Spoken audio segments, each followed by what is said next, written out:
flour stuck to my hands. I was shaping dough when Theo tugged my apron. He leaned in close. His breath touched my cheek. "Mommy," he whispered. "Daddy has a lover and they're going to steal everything you owned." I froze. 6-year-olds say strange things. They imagine monsters under beds. They create invisible friends. They repeat things they don't understand, but Theo's eyes weren't playing, they were wide. Certain. Afraid. "What did you say, baby?" He looked down. "I heard Daddy on the phone. He said it.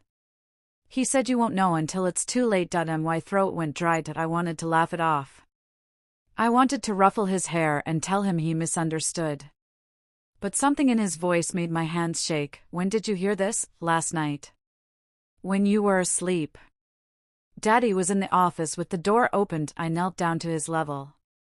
"What exactly did he say?" Theo bit his lip. "He said she'll sign anything I give her. By next week, it's all mine. She won't even see it coming." My heart slammed against my ribs. "Are you sure that's what you heard?" He nodded. I pulled him close. His small body felt fragile against mine. "It's okay, baby. Go play in your room. Mommy needs to think." He walked away slowly, looking back twice. I stood there, flour dusting my jeans, staring at nothing. Elias. My husband of 12 years, the man who used to bring me coffee in bed. The man who built Theo's treehouse with his own hands. The man who kissed my forehead every morning before work had been distant lately. Late meetings. New suits. A phone that was always face down on the table. I told myself it was work stress. Everyone goes through phases, but now Theo's words played on repeat in my head. "Daddy has a lover and they're going to steal everything you owned." I wiped my hands on a towel and walked to the office. Elias's laptop sat closed on the desk. His briefcase leaned against the chair. Papers were stacked neatly in folders. I opened the laptop. Password protected. I tried his birthday. Wrong. I tried Theo's birthday. Wrong. I tried our anniversary. Wrong. My fingers hovered over the keyboard. Then I typed, Quinn2024.it unlocked. My stomach dropped. Why would that be his password? I clicked on his email. Hundreds of unread messages. I scrolled through subject lines. QH Holdings transfer final signatures required, account consolidation complete. My pulse hammered in my ears. I opened the first email. It was from someone named Harris Leiden.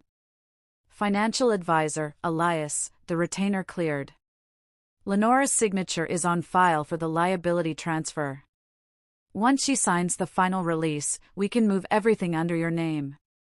She'll still appear as co-owner on paper, but you'll have full operational control. Smart move using the shell company. She won't know until it's already done. I read it 3 times, then I opened another email. Rafaela confirmed for dinner Thursday. Keep her close. She's useful for the optics.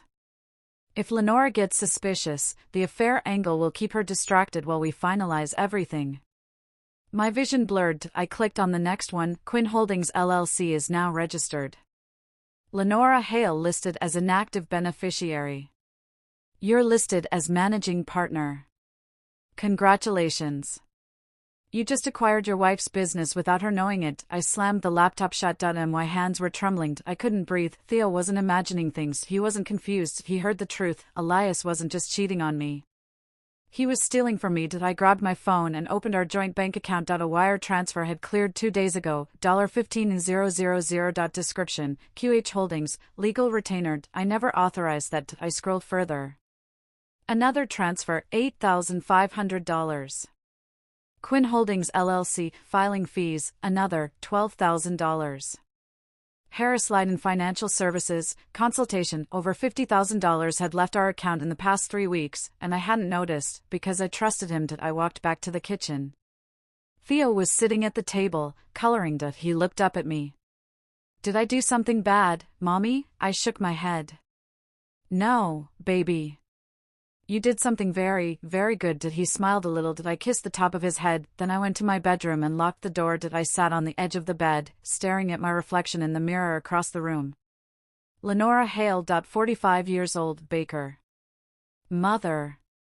wife, and apparently a fool that I thought about the bakery. Theo's table. 10 years of early mornings and burnt fingers. 10 years of building something from nothing. My name was on that door. My sweat was in those walls, and now Elias was taking it, not with a gun, not with threats. With paperwork, with signatures I didn't remember giving, with shell companies and legal tricks. I pulled out my phone and opened my messages. I scrolled to Maya's name. My assistant. My friend. I typed, "Can you come over tonight? I need your help with something." She replied immediately. Of course. Everything okay? I stared at the screen. No. Everything was not okay, but I wasn't going to let him know that. I typed back, "I'll explain when you get here." Then I deleted the message thread. I wasn't sure who else Elias had watching. I grabbed a notebook from my nightstand and started writing everything down.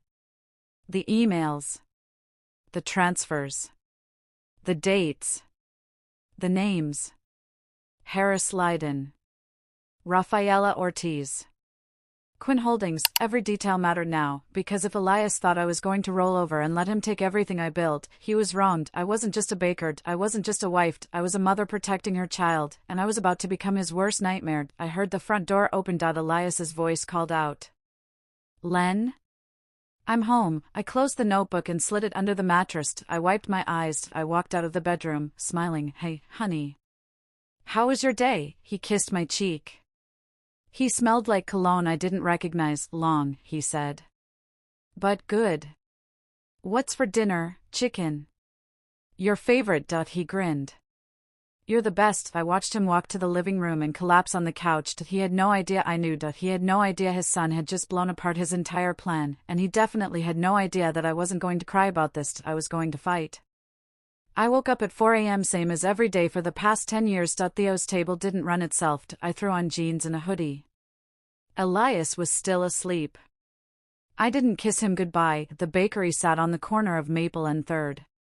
My name was painted on the window in gold letters. I unlocked the door. The smell of yeast and sugar hit me. Normally it calmed me down, not today. I turned on the ovens. Started pulling ingredients. Flour. Butter.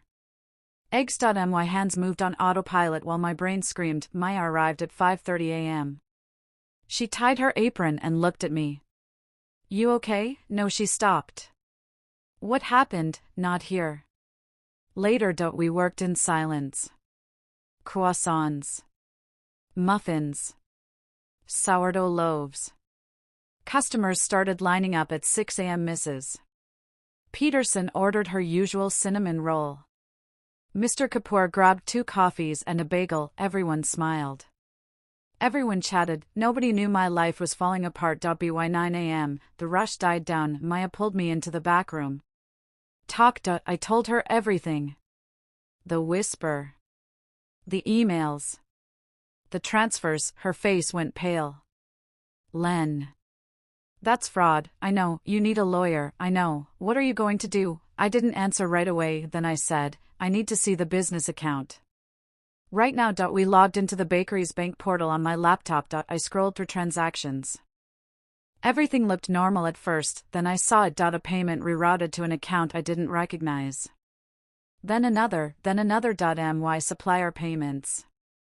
My utility bills. My lease, all going to a different account number. What the hell? Maya leaned closer. I clicked on the account details. Quinn Holdings LLC. My stomach flipped. When did this happen? Maya checked the dates. 2 weeks ago. Right after you signed those tax papers. I wanted to scream. Instead, I kept clicking. The business registration had been updated. Theo's table was now listed under QH Holdings LLC. Owner, Elias Hale. My name was listed underneath. Inactive beneficiary. Not owner. Not partner, beneficiary. Like I was inheriting my own business. Maya's hand covered her mouth. Oh my God. I sat back in the chair. My bakery. My 10 years of work, gone, not stolen, with a mask and a gun, stolen with paperwork and my own signature. How did he do this? Maya whispered. I thought back to the envelope Elias brought me. Tax paperwork, he'd said. I signed it without reading, because I trusted him. I clicked through the documents attached to the account. There was my signature. On a business transfer form. Dated 3 weeks ago. I stared at it. That wasn't my handwriting. It was close, but not exact. The loop on the H was wrong. I always made my H's with a sharp angle. This one was rounded. He forged it, I said. Maya grabbed my arm. You need to call the police. And say what? My husband tricked me into signing papers? They'll say it's a civil matter, then call a lawyer. With what money? He controls the accounts. Maya's jaw clenched. So what do we do? I closed the laptop. My mind was racing. Elias thought I was clueless. He thought I'd just sign whatever he put in front of me, and for a while, he was right, but not anymore. We document everything, I said. What? We print every transaction. Every document. Every email. We build a case. Maya nodded slowly. Okay. I'm in. We spent the next 2 hours printing bank statements. Account changes. Registration updates. I made 3 copies of everything, 1 for me. 1 for Maya. 1 hidden in the flower bin in the back storage room, just in case. At noon, the door chimed. I looked up. Elias. He walked in smiling. Same cologne from yesterday. Hey, babe. Thought I'd grab lunch. I forced a smile. Sure. What do you want? Turkey sandwich. And one of those brownies. I made his sandwich. My hands didn't shake. He leaned on the counter. How's business? Good, that's great. Really proud of you, Len. I wanted to throw the sandwich in his face. Instead, I handed it to him. Here you go. He kissed my cheek. You're the best. Then he pulled an envelope from his jacket. My heart stopped. What's that? Just some vendor contracts. Need your signature. Standard stuff. He slid the papers across the counter. I picked them up. It looked like a supplier agreement, but at the bottom, in tiny print, it said, Transfer of Operational Authority to Quinn Holdings LLC. He was doing it again, right in front of me. I looked up at him. What's Quinn Holdings? He didn't blink. Shell company for liability. Remember? We talked about this, right? I held the pen. He watched me. I could feel Maya staring from the back room. I signed, not my real signature. I added an extra loop to the L, made the H too round. If he was forging mine, I'd forge my own. Let him try to prove which one was real. Thanks, babe. He grabbed the papers and left. The door chimed shut. I exhaled. Maya rushed out. Why did you sign that? I didn't. Not really. I showed her the signature. She stared. You're a genius. No. I'm just paying attention now. That night, my phone buzzed. A text from an unknown number. Mrs. Hale. This is Rafaela Ortiz. We need to talk. It's about Elias. I stared at the screen. The lover. She was reaching out. I typed back. When? Tomorrow. 10 a.m. The coffee shop on 5th. I'll be there. I deleted the thread. Then I sat on the edge of my bed and thought about everything. Elias wasn't just betraying me. He was erasing me, and he thought I'd never notice.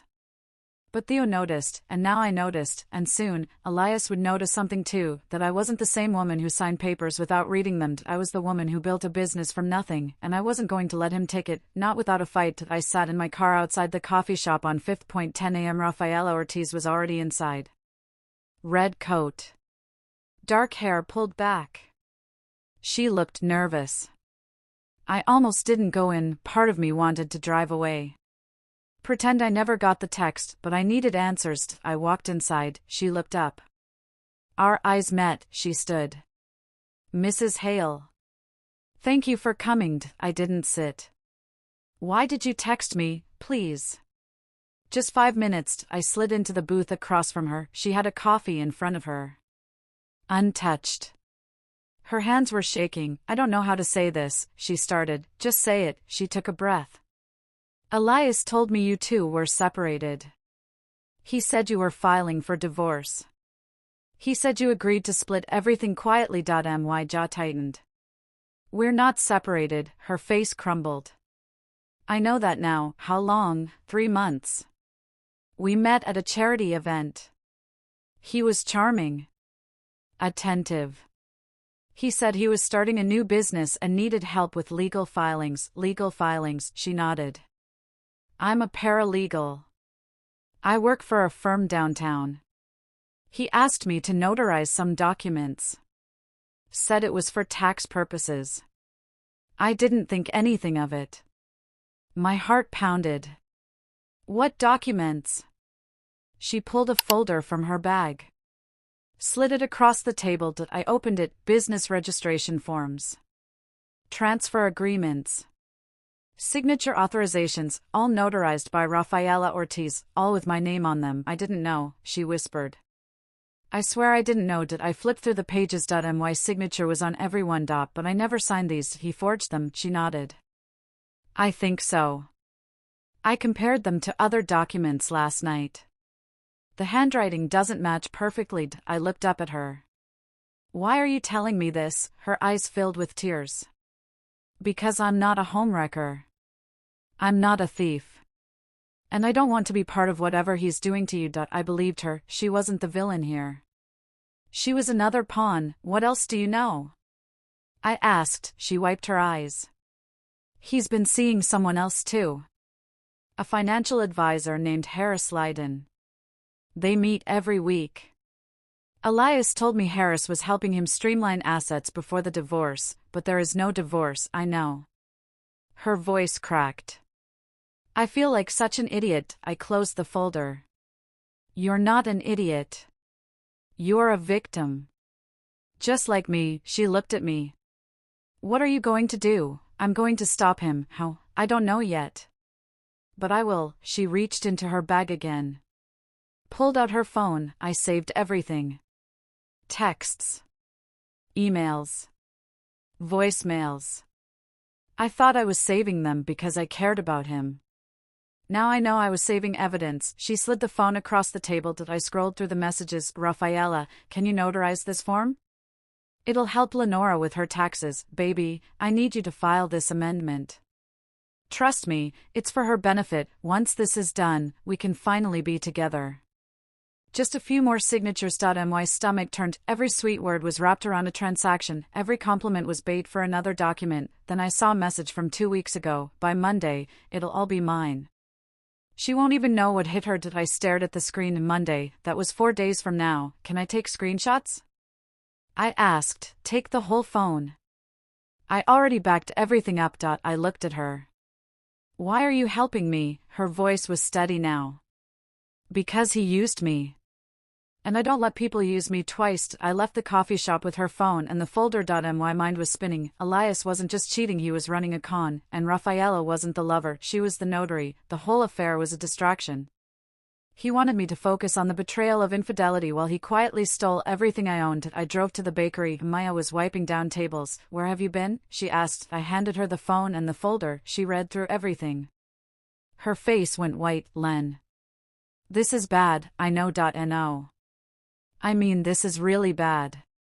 He's been planning this for months. I leaned against the counter. He used her to make it legal. Every document she notarized gives him cover. If I fight this, he'll say I knew. He'll say I approved it. Maya shook her head. But you didn't, doesn't matter. My signature is on everything. Real or not, it'll take years to prove forgery, so what do we do? I thought about Theo's whispered, I thought about the emails, I thought about Monday. We move faster than he does. How? I need to find someone who knows how to untangle this. A lawyer. An accountant. Someone who can prove he manipulated everything. Maya grabbed her phone. I know someone. Anya Patel. Forensic accountant. She used to come in here every morning for coffee. Her office is downtown. Call her. Maya dialed. 2 rings. Anya? It's Maya from Theo's table. I need a favor. It's urgent. She explained everything. Anya's response was immediate. Bring me everything you have. Tonight. My office. 7 p.m. I exhaled. For the first time in days, I felt like I had a plan. That night, I told Elias I was meeting a supplier. He barely looked up from his phone. Okay. Don't be late, I wanted to scream. Instead, I smiled. I won't. I drove to Anya's office with Maya. Anya was waiting. Sharp suit. Sharp eyes. She spread the documents across her desk. She didn't speak for 10 minutes, then she looked up. This is fraud. Textbook fraud, can you prove it? She pulled out a UV light. Held it over one of the signature pages. My signature glowed differently than the rest of the document. This was scanned and reprinted. Someone copied your signature from another form and pasted it here. My hands clenched. Elias. Anya nodded. He's good. But he's not perfect, she pointed to another document. This one was notarized at 9 p.m. on a Tuesday. So? The notary's office closes at 5 p.m. He had Rafaela backdate the stamp. Maya leaned forward. So we can prove he forged everything? Anya's expression darkened. We can prove he manipulated documents. But here's the problem. He's hidden everything under a shell company. Even if we prove forgery, it'll take months to unwind. And by then, he'll have moved the assets offshore. My chest tightened. So I lose either way, Anya leaned back. Not if we move first. How? We file an emergency injunction. Freeze all accounts. Stop the Monday transfer before it happens. Can we do that? She smiled. If we move tonight, I looked at Maya, she nodded. I looked back at Anya. Do it. She pulled out her laptop. I'll need you to sign some forms.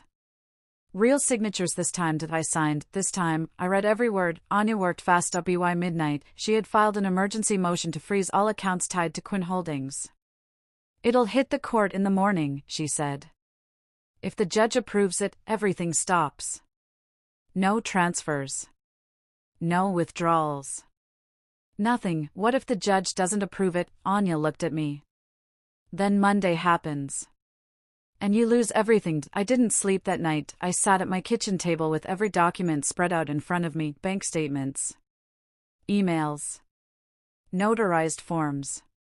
Text messages from Rafaela's phone. Maya stayed with me. She made coffee. She didn't ask questions. At 3 a.m., I found something. I scanned invoice from the bakery supplier. The signature at the bottom was mine, but I never signed it. I held it up to the light. The ink was slightly lighter than the rest of the page. Maya. Look at this. She leaned over. What am I looking at? This signature. It's copied from somewhere else. She squinted. How can you tell? The pressure. When you sign with a pen, you press harder on certain letters. This one is uniform. It's flat. Maya grabbed her phone. I'm texting Anya. Within 20 minutes, Anya called back. Bring me that invoice. Now. We drove to her office at 4 a.m. She was still there. She looked exhausted, but when she saw the invoice, her eyes lit up. This is it. What? She ran it under the UV light again. The signature was laser printed. Not handwritten. He scanned one of your real signatures and digitally placed it on this document. My heart pounded. Can you prove that? I already am. She pulled up a program on her computer. I'm running a forensic analysis. If this signature was copied, the pixel density will be different from the surrounding text. She hit a button. The screen filled with lines and graphs, then a message appeared. Digital composite detected. Anya leaned back. Got him. I exhaled. This proves he forged at least one document. If we can find more, we build a pattern. And a pattern means intent. How many do we need? 3. 3 forged signatures and we have a fraud case. I thought about all the papers Elias had given me over the past few months. Tax forms. Vendor agreements. Account updates. I signed them all without question, because I trusted him. I have boxes of paperwork at home, I said. In the office. He keeps everything filed. Anya looked at me. Can you get them without him knowing? He's a heavy sleeper. Then go. Now. Before he wakes up, Maya and I drove back to my house. The sun was starting to rise. Elias's car was in the driveway. I unlocked the door quietly. The house was silent. I crept to the office. The filing cabinet was locked. I checked the desk drawer. Found the key taped underneath. I opened the cabinet. Inside were folders. Dozens of them, labeled by month. I pulled out January. February.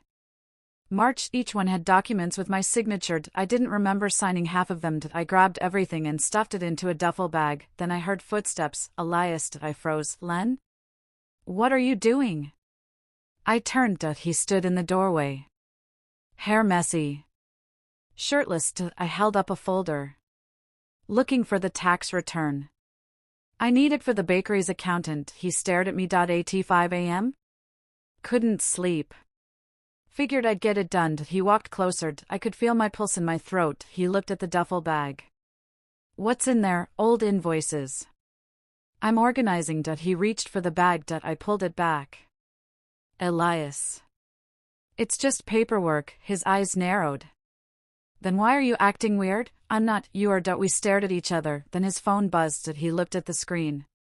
His face changed. I have to take this. He walked out. I heard him talking in the hallway.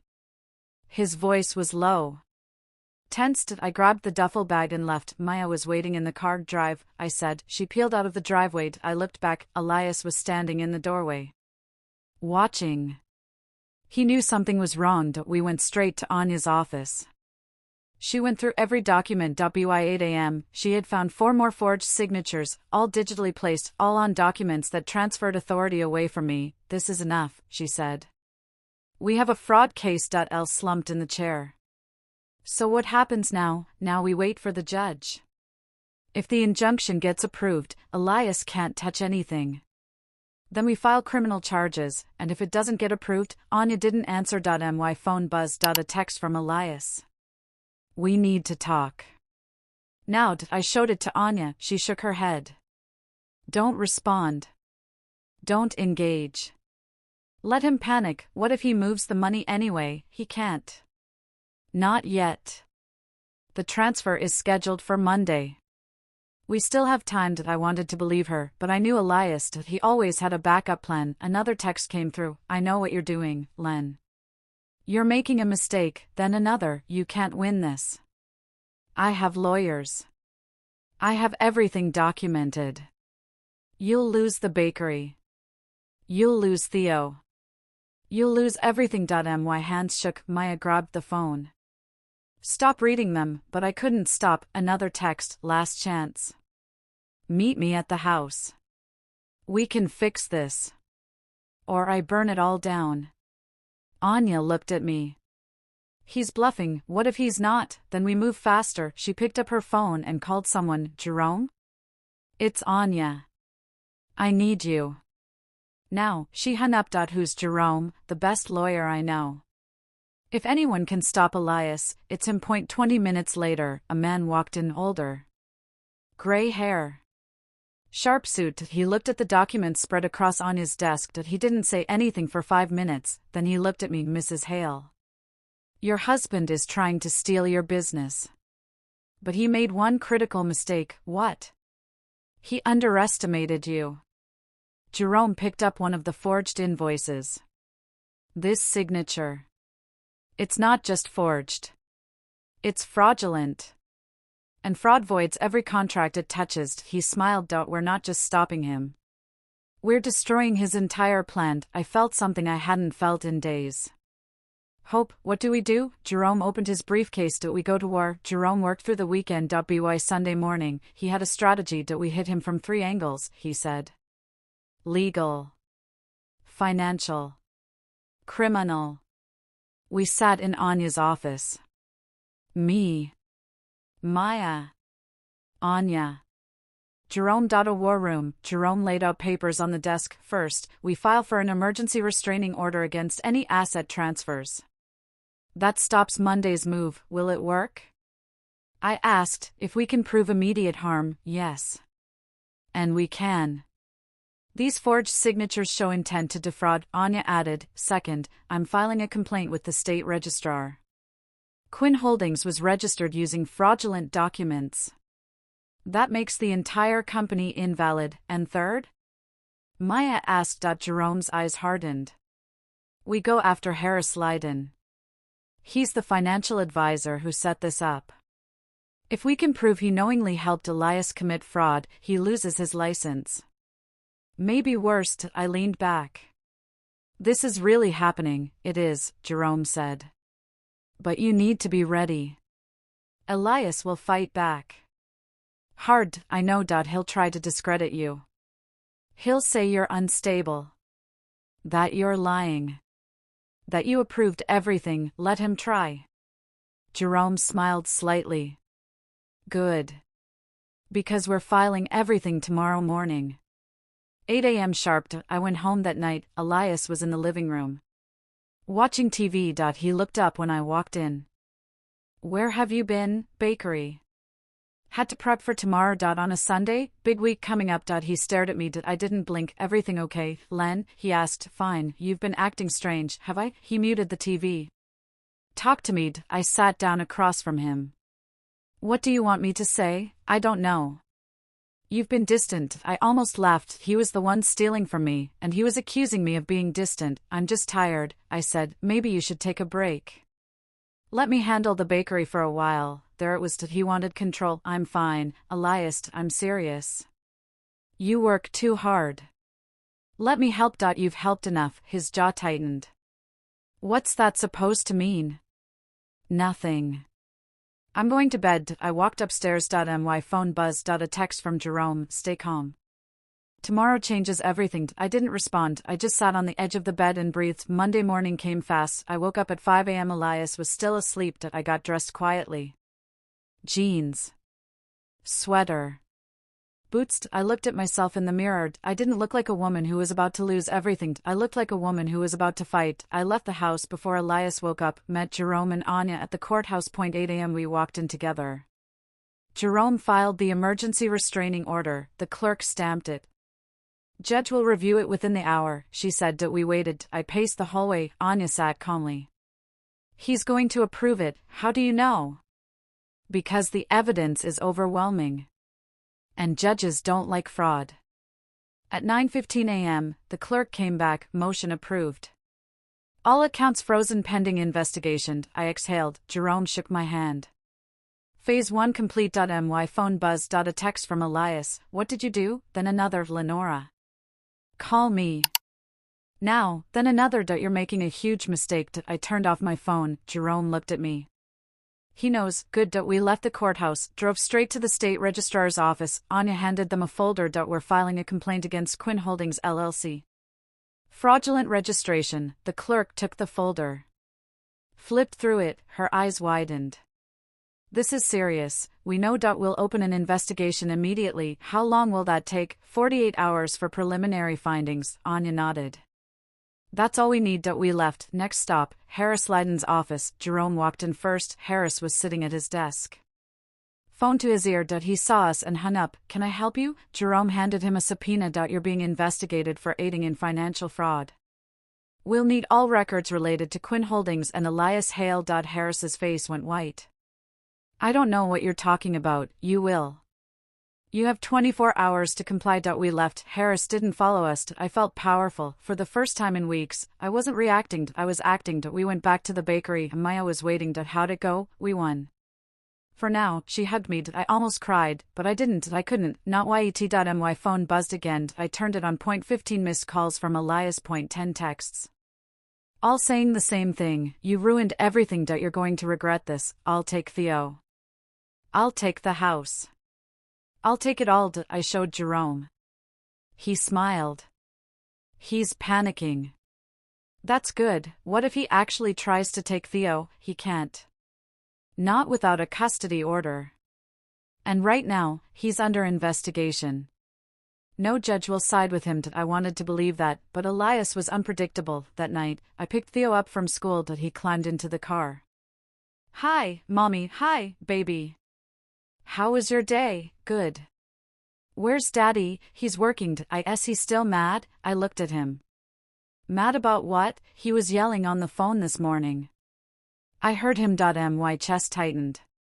What did he say? Theo shrugged.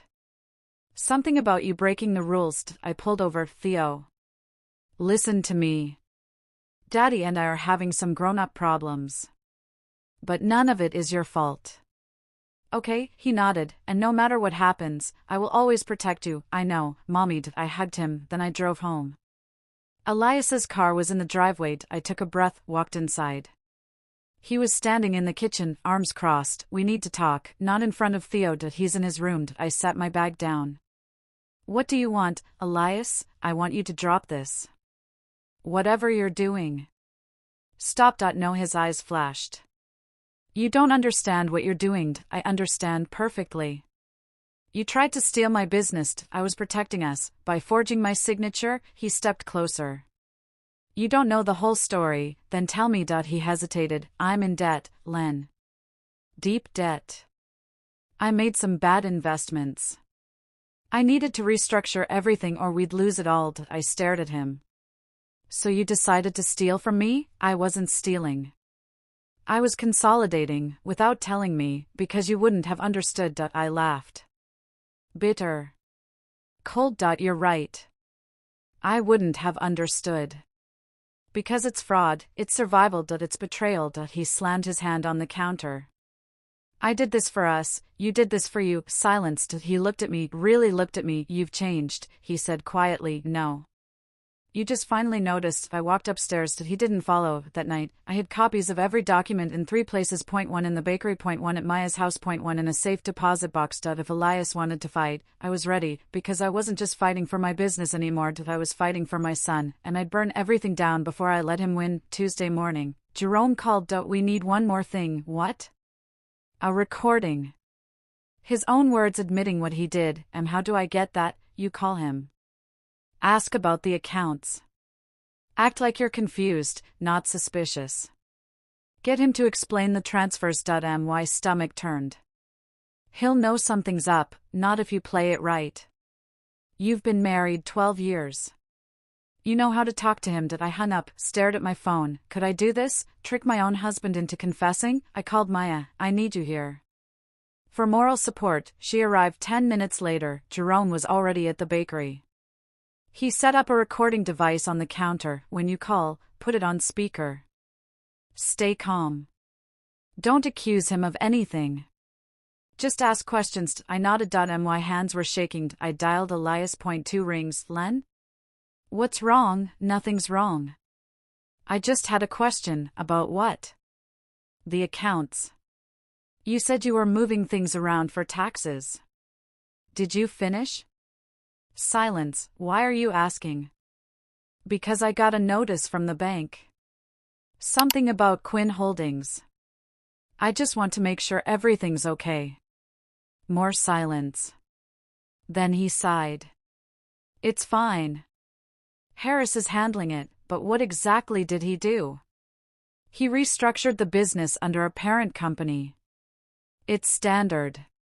Saves us money, and my name is still on everything? Of course, Jerome mouthed. Push harder. So I still own the bakery? Elias hesitated. Technically, Quinn Holdings owns it now. But you're listed as a beneficiary. What's the difference, Len? Why are you asking me this? Because I don't understand. If I'm the beneficiary, who's the owner? Another pause. I am. For now. Once the tax stuff clears, we can transfer it back. Jerome gave me a thumbs up. So everything's under your name?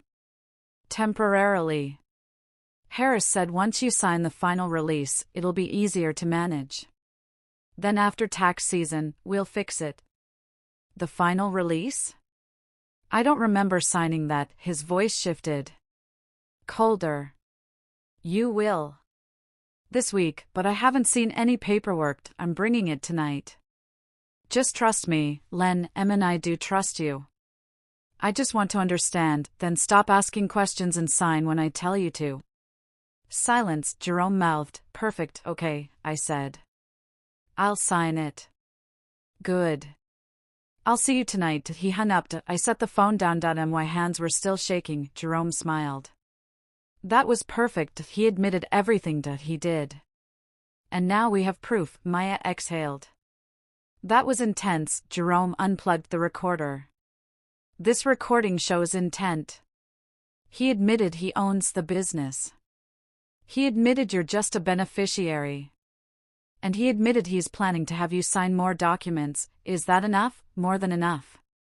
This is evidence of ongoing fraud. I slumped against the counter. For weeks, I'd felt powerless. Now I had a weapon. That night, Elias came home with another envelope. Here's the final release, he said. Sign it and we're done. I took the envelope, opened it. Inside was a document titled Transfer of Operational Authority. It gave Elias full control of Theo's table. My name wasn't even listed. This says you own everything. For tax purposes, there's no mention of transferring it back. His jaw clenched. Len. Just sign it, Elle. Why are you rushing me? As I'm trying to protect us. From what? From losing everything. He slammed his hand on the table. I made mistakes, okay? I invested in things I shouldn't have. Now I'm fixing it. But I need your help. By taking my business, by consolidating assets so creditors can't touch them. I stared at him. You're hiding from creditors. I'm protecting our family by committing fraud. His face went dark. What did you just say? You heard me. He stepped closer.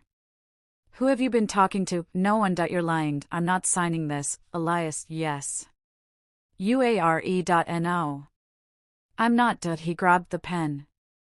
Shoved it toward me. Sign it. Get away from me, Lenora. Sign the paper. No, he grabbed my wrist. Not hard enough to hurt, but hard enough to scare me. Let go. Not until you sign. Theo's voice came from the stairs. Daddy, stop. Elias released my wrist, turned around. Theo stood there. Eyes wide.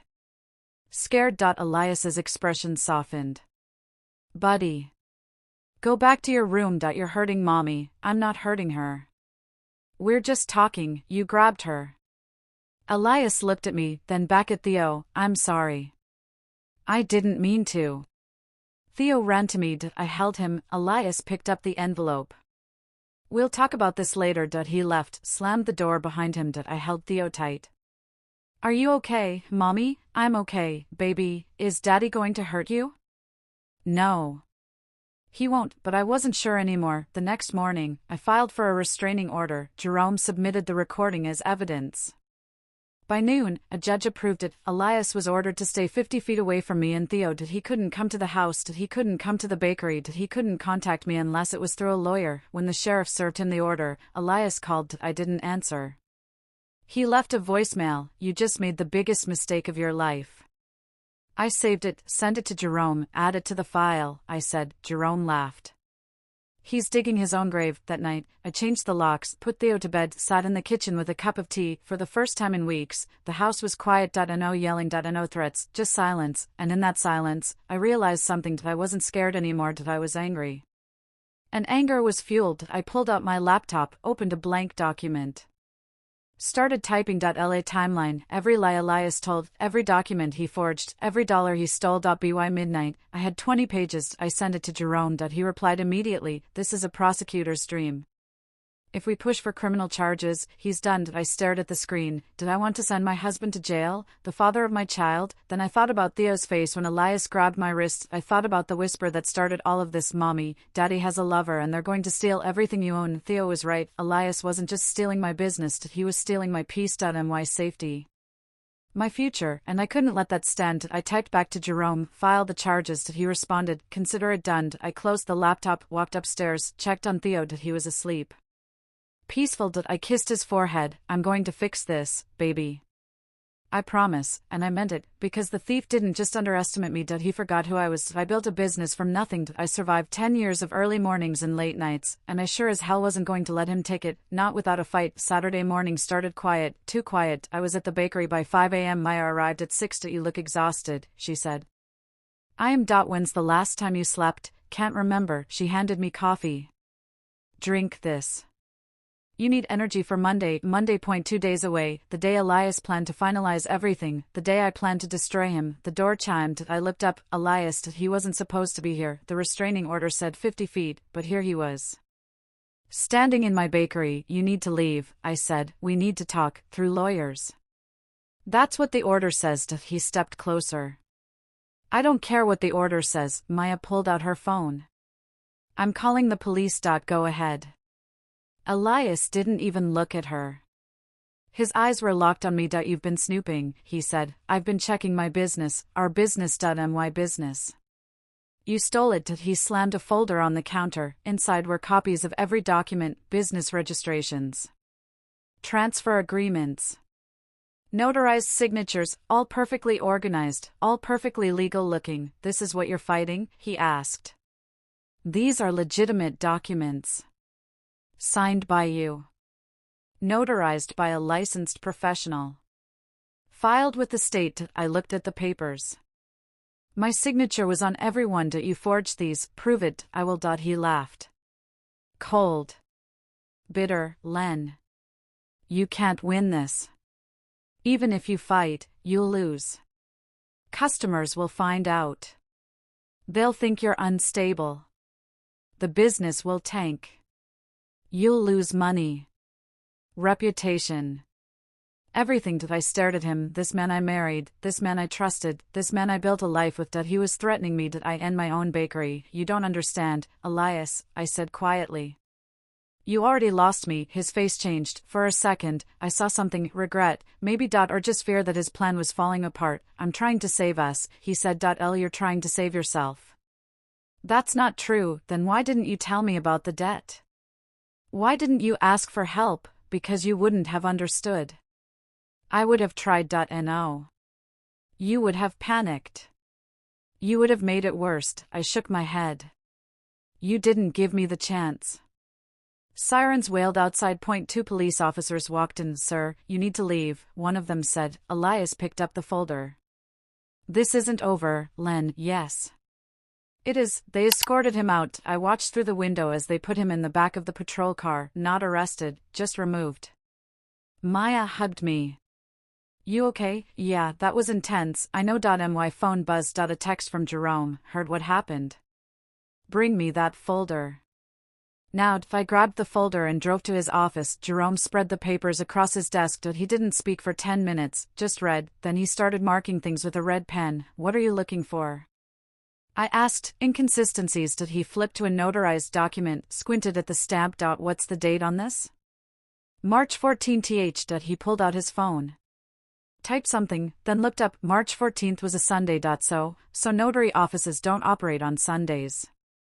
This document was notarized at 9 p.m. on a Sunday. My heart jumped. That's impossible. Exactly. He grinned. Got him. He kept flipping, found another document. This one says April 3rd, notarized at 7 p.m. He checked his phone again. Office closes at 5 p.m. He backdated everything. He didn't just backdate. He fabricated. These notary stamps are fake. Jerome leaned back in his chair. This isn't just fraud anymore, Len.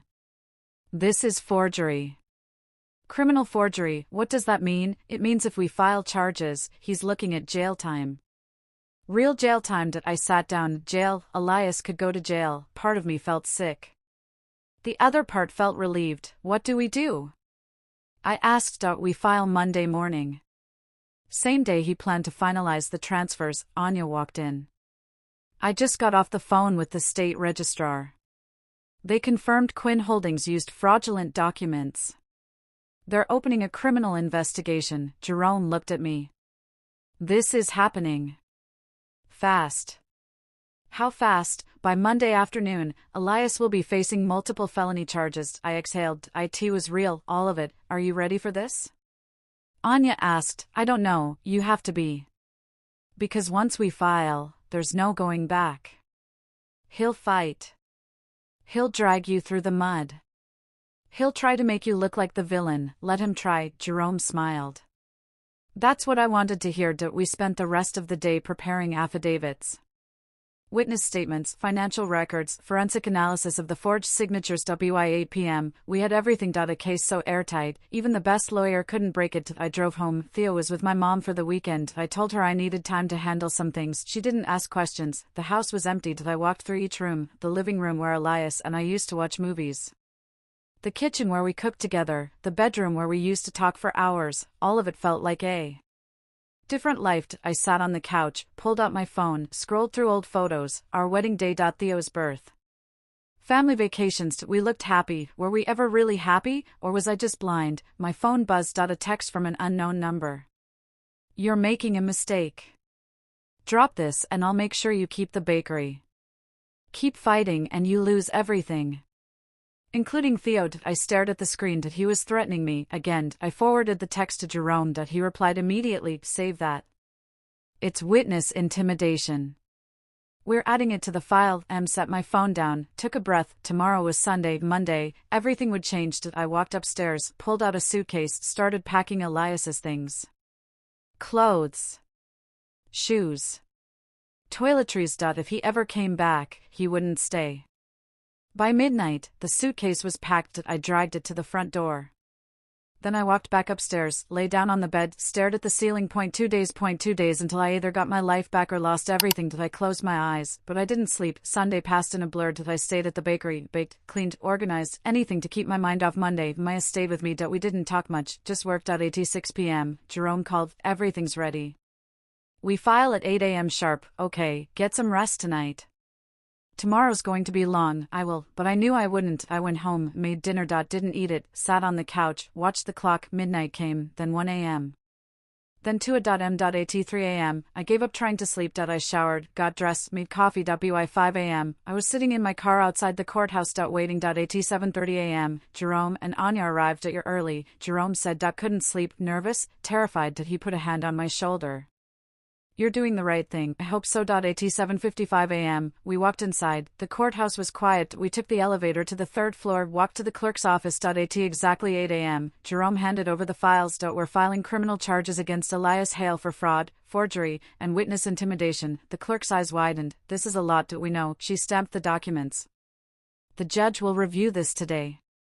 If approved, a warrant will be issued. How long? By end of business. We left. I checked my phone. A missed call from Elias. Then a voicemail. Len. I know what you're doing. Don't do this. Please. We can fix this. Call me back. I deleted it. At 4 p.m., Jerome called. Judge approved it. Warrant issued. They're picking him up tonight. I hung up, sat down. It was done. I built the case brick by brick, and now Elias would face the consequences. Not me. Tuesday morning, 9 a.m. I stood outside the registrar's office with Jerome, navy coat, black boots, hair pulled back. I looked calm inside. I was shaking. You ready? Jerome asked. As I'll ever be. We walked in. The office was small. Fluorescent lights. Gray walls. A single clerk behind a desk. Then I saw them, Elias and Harris. They were already there, briefcases in hand. Suits pressed. Confident, Elias saw me and froze. Lenora? His voice cracked. You shouldn't be here. Why not? It's my business. Harris stepped forward. Mrs. Hale. This is unnecessary. We can handle this through proper channels. Jerome cut him off. We are handling this through proper channels. He handed the clerk a thick envelope. We're contesting all documents filed under Quinn Holdings LLC. Suspected forgery and duress. The clerk opened the envelope, started reading. Her eyes widened. Elias leaned toward Harris. Whispered something. Harris's face went pale. This is absurd, Harris said louder. Every document was properly notarized and filed. You can't just contest legitimate paperwork. Jerome pulled out another folder. These documents were notarized on dates and times when notary offices were closed. He pointed to the first page, March 14, 9 p.m. A Sunday, then the next, April 3, 7 p.m. past business hours. The clerk's brow furrowed. That's not possible, exactly. She pulled out a registry book. Flipped through pages. These stamps don't match our registry numbers. Elias's jaw clenched. That doesn't prove anything. It's a clerical error. No, Jerome said. It's fraud. Harris stepped back. I had no knowledge of this. You facilitated it, Anya said from behind us. Your firm was listed on every filing. I provided financial advice. That's all. You provided cover. The clerk looked up. I need to pause all pending transfers until this is investigated. You can't do that. Elias snapped. I can and I am. He turned to me. Lenora. This is insane. We can settle this privately. We're past that. You're throwing away our marriage over paperwork. You threw it away when you stole from me. His eyes flashed. I didn't steal. I protected, you manipulated. I saved us from losing everything. By taking everything from me. He stepped closer. Jerome moved between us. Back up. Elias ignored him. You can't prove intent. Even if some documents have errors, you sign them willingly, did I? Jerome pulled out a small recording device, set it on the counter, pressed play. Elias's voice filled the room. Almost done. Harris says once you sign the final release, everything's under me for now. Easier for tax season, then my voice. So everything's under your name? Temporarily. Harris said once you sign the final release, it'll be easier to manage. Jerome stopped the recording. Silence. Elias stared at the device, then at me. You recorded me? You were stealing from me. That's illegal, not in a one-party consent state. His face went red. You manipulated me. I asked you a question. You answered honestly. For once, Harris grabbed his briefcase. I'm leaving. I want no part of this. Sit down, Jerome said. You're not going anywhere. You're named in the complaint. Harris Saturday. Elias's hands trembled. Len. Please. We can fix this. There's nothing to fix. You broke it. I made a mistake. You made 100 mistakes. Over months, I was trying to protect our family. You were trying to protect yourself. The clerk stood. I'm freezing all accounts tied to Quinn Holdings pending a full investigation. How long will that take? Elias asked. As long as it takes. She stamped a document. Handed it to Jerome. All transfers are halted. Effective immediately. Jerome took the paper. Thank you. Elias's voice dropped.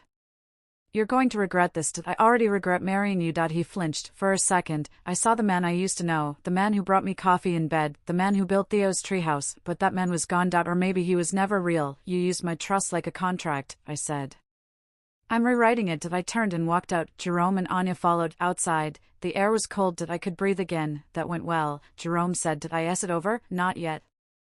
But we won today. My phone buzzed. A text from Maya. Did it work? Yes, come to the bakery.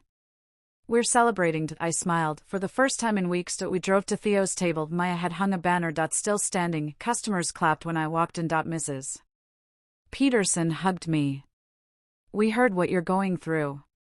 We're with you. Mr. Kapoor handed me a coffee. On the house, I almost cried. I'd been so focused on fighting Elias, I forgot I wasn't alone. That night, I picked up Theo from my mom's house. Can we go home now? He asked. Yes, baby. We drove back. The house felt different, lighter. I made dinner. We ate together. Theo told me about his weekend. I listened. Really listened. After he went to bed, I sat on the couch. My phone buzzed. A text from Elias. I'm sorry. For everything.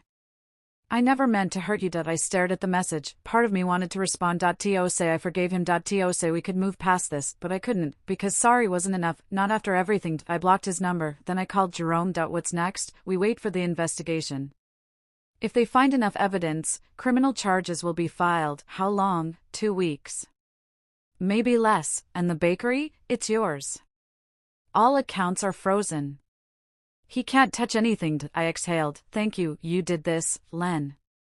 Not me. You fought back. I hung up, walked to the window, looked out at the street. Quiet. Dark. Peaceful. For so long, I'd been afraid of losing my Bucines, afraid of being alone, afraid of fighting back, but I wasn't afraid anymore. I was free. The law that Elias used as a weapon had become my shield, and I wasn't letting go. 2 weeks later, Jerome called. They filed charges. Fraud. Forgery. Witness intimidation. What happens now? He'll be arraigned. Then trial. If convicted, he's looking at 5 to 10 years. My stomach twisted. That's a long time. He earned it. I thought about Theo, growing up without his father, visiting him in prison, but then I thought about the alternative, growing up watching his father steal from his mother. Learning that manipulation was love. I'm doing the right thing, I said. You are. I hung up, looked at the bakery. My name was still on the window, gold letters. Theo's table. Mind. I unlocked the door, turned on the lights, started baking. Flour. Butter. Eggs, the same ingredients I'd used for 10 years, but this time, it felt different. This time, I wasn't just surviving, I was living. And no one could take that away from me, not Elias, not Harris, not anyone. Because I'd learned something through all of this. Trust is a contract. And when someone breaks it, you don't renegotiate. You walk away, and you build something better, alone. The weeks after the confrontation blurred together, hearings, depositions, statements that I sat in conference rooms answering the same questions over and over. When did you first suspect fraud? Did you willingly sign these documents? What was your relationship like with your husband? I answered everything, calmly, clearly. Honestly, Jerome sat beside me through all of it. You're doing great, he'd whisper between sessions. I didn't feel great, I felt exhausted, but I kept going, because stopping wasn't an option. Harris lied and surrendered his financial advisor license during the investigation. He didn't fight it, just signed the papers and walked away. His firm released a statement: we were unaware of any fraudulent activity and are cooperating fully with authorities. Translation: they were covering themselves. Elias tried to fight. He hired 3 different lawyers, each one reviewed the evidence and quit. Finally, his 4th lawyer convinced him to settle. You're not winning this, the lawyer told him. Take the deal. The deal was simple. Elias would surrender all claims to Quinn Holdings, the bakery would revert to my name only. He'd pay restitution for the stolen funds. And he'd plead guilty to 1 count of financial fraud. No jail time, 0.5 years probation, community service, and a permanent restraining order. He couldn't come near me or Theo without court approval. I sat in the courtroom when he signed the settlement. He didn't look at me, just signed his name over and over. When it was done, the judge looked at me. Mrs. Hale, the court restores all rights and ownership of Theo's table to you. Effective immediately. I nodded. I didn't cry. I didn't celebrate. I just stood up and left. Outside, reporters waited, cameras, microphones, questions shouted from every direction. Mrs. Hale, how does it feel to win? Will you reconcile with your husband? What's next for you? I kept walking. Jerome handled them. No comment at this time. I drove to the bakery. Maya was waiting. She hugged me. It's over, yeah. How do you feel? Empty. That's normal. I walked inside. The bakery looked the same, but everything felt different. I touched the counter, the oven, the shelves, all mine again. That night, Rafaela sent a letter, handwritten. 3 pages. Dear Mrs. Hale, I don't expect forgiveness. I don't deserve it. But I need you to know I had no idea what Elias was doing. I thought I was helping. I thought I was in love. I was wrong on both counts. You showed me what real strength looks like. You didn't just fight for your business. You fought for your dignity. Your son. Your future. I'm leaving town. Starting over somewhere new. But I'll never forget what you taught me. Thank you for not hating me. Rafaela. I read it twice, then I wrote back, Rafaela, you are a victim too. I don't blame you. I hope you find peace, Lenora. I mailed it the next day. The bakery stayed closed for 2 weeks while I reorganized everything. New accounts, new suppliers, new contracts, everything under my name only. When I finally reopened, I didn't advertise. Didn't post on social media, just unlocked the door at 6 a.m. and waited. Mrs. Peterson was the first customer. Welcome back, she said. Thank you. We missed you. I missed this. By noon, the bakery was full. People acted like nothing happened. They ordered their usual. Chatted about the weather, complained about traffic, normal life, but I wasn't normal anymore. I'd changed. I saw things differently now, noticed details I used to ignore, who paid cash versus card, who asked questions versus who just trusted, who really cared versus who just wanted gossip. Theo came to the bakery after school. He sat on the counter, swinging his legs. Are we safe now? He asked. I looked at him. My son, the one who warned me, the one who saved me. Yes, baby. We're safe. Is Daddy coming back? No good. He didn't say anything else, just ate a cookie and did his homework. That night, I put him to bed. Mommy, yeah, you're strong. I smiled. So are you. I know. I kissed his forehead, turned off the light, walked downstairs. The house was quiet, just me and my thoughts. I thought about Elias, about the years we spent together, the life we built, the lies he told. Part of me still loved him, the him I thought he was, but that person never existed. He was always this. A man who saw opportunity and took it, even if it meant destroying me. I didn't hate him. I pitied him.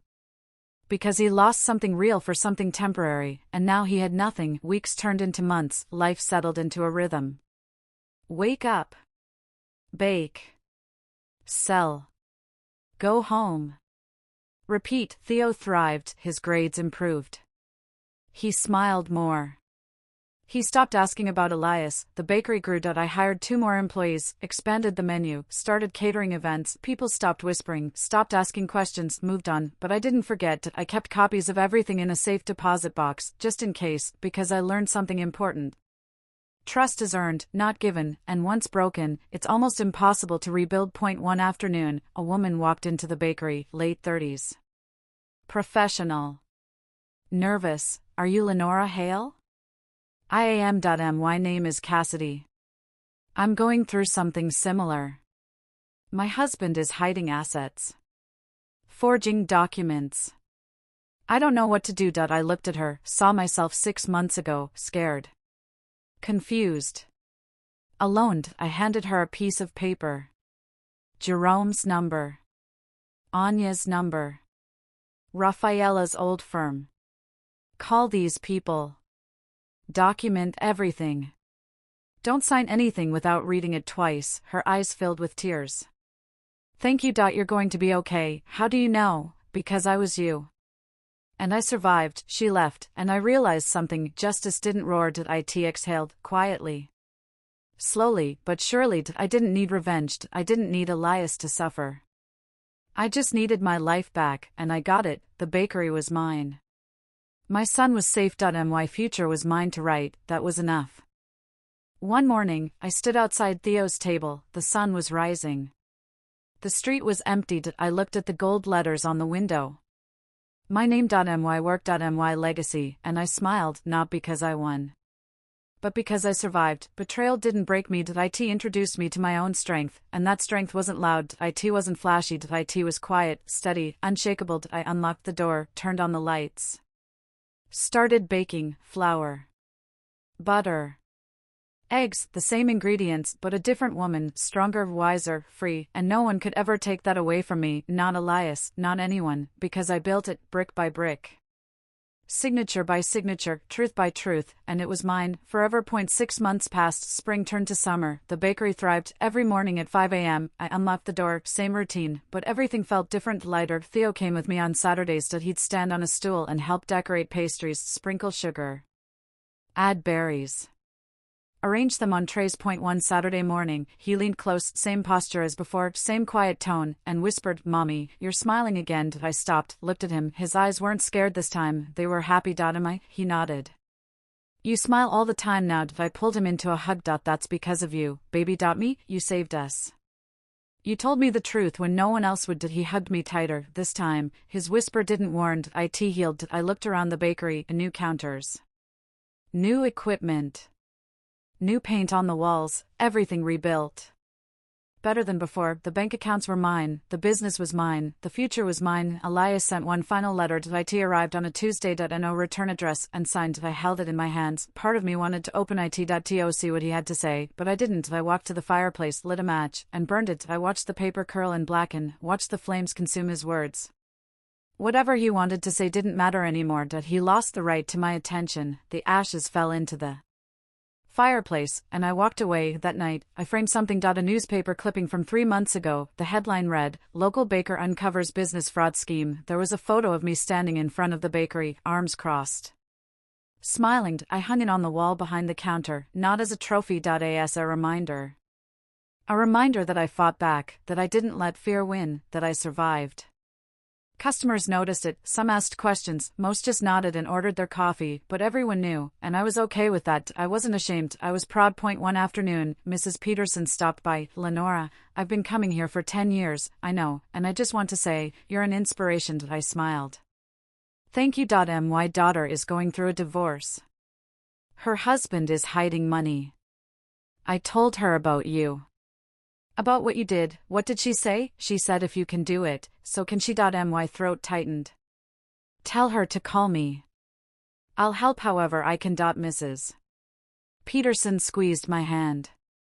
You're good people, Lenora. She left, and I stood there realizing something. This wasn't just my story anymore. It was bigger than me. It was proof that you can fight back, that you don't have to accept betrayal, that survival is possible. Maya walked over. You okay? Yeah. Just thinking about how far we've come, she smiled. We've come pretty far. You think I was just gonna let you do this alone? I hugged her. Thank you. For everything, that's what friends do. That night, I closed the bakery, locked the door, stood on the sidewalk, looked at the gold letters on the window. Theo's table.my name.my work.my survival. The streetlights flickered on, the air smelled like rain and yeast, and for the first time in a year, I felt complete, not because I won, but because I learned that trust is fragile, that love can be a weapon. That silence can be armor, and that courage isn't loud, that it's quiet, steady, relentless. I walked home. Theo was already asleep. I checked on him, kissed his forehead, whispered, "Thank you for saving us." He stirred but didn't wake. I went to my room, sat on the edge of the bed, pulled out a notebook, started writing, not for anyone else, just for me. A record of everything that happened, every lie, every fight, every victory. So I'd never forget. So I'd never let it happen again. Hours passed up. By midnight, I filled 20 pages. I closed the notebook, put it in a drawer, and finally slept. No nightmares. No fear. Just peace. The next morning, I woke up before my alarm, made coffee, watched the sunrise through the kitchen window. Theo came downstairs, rubbing his eyes. "Morning, Mommy." "Morning, baby. What are we doing today?" "Whatever you want." He grinned. "Can we go to the park?"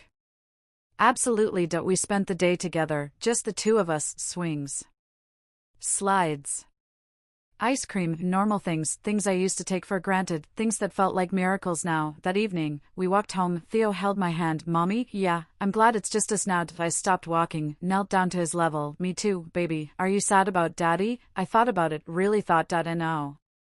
I'm not sad. I'm free. He nodded, like he understood. Maybe he did. We walked the rest of the way in silence. Comfortable silence, the kind that only comes after a storm. When I put Theo to bed that night, he asked one more question. "Mommy, are we going to be okay forever?" I smiled. "Yes. We are. Promise?" "Promised." He closed his eyes, and I sat there, watching him sleep. This child who saved my life with a whisper, this child who gave me the courage to fight. I owed him everything, and I'd spend the rest of my life making sure he knew it. Weeks later, a young woman came into the bakery. She looked nervous. "Are you Lenora Hale?" "I am. I read about you." "About what happened?" "Okay. I'm going through the same thing. My husband is stealing from me. I don't know what to do." I handed her a card. "Jerome's number. Call him. Tell him I sent you." She took the card. "Will it get better?" "It will. But you have to fight." "I'm scared." So was I. "But I fought anyway." She nodded, tears in her eyes. "Thank you." She left, and I realized something. The thing that was meant to destroy me gave me purpose. Every customer who walked through that door didn't just smell bread, they smelled survival, resilience, hope, and whenever I heard the hum of the oven, I remembered that the thing meant to steal my life gave it back, layer by layer, truth by truth, signature by signature. I protected my child. My craft. My dignity, and in doing so, I discovered what no thief can take: the courage to start over, the strength to rebuild, the power to say no. I didn't just survive, I thrived. And every morning when I unlock that door, I'm reminded that I am Lenora Hale, baker, mother, survivor, and no one will ever take that from me again. If this story taught you something about standing up for yourself, smash that subscribe button, because everyone needs to know this is possible.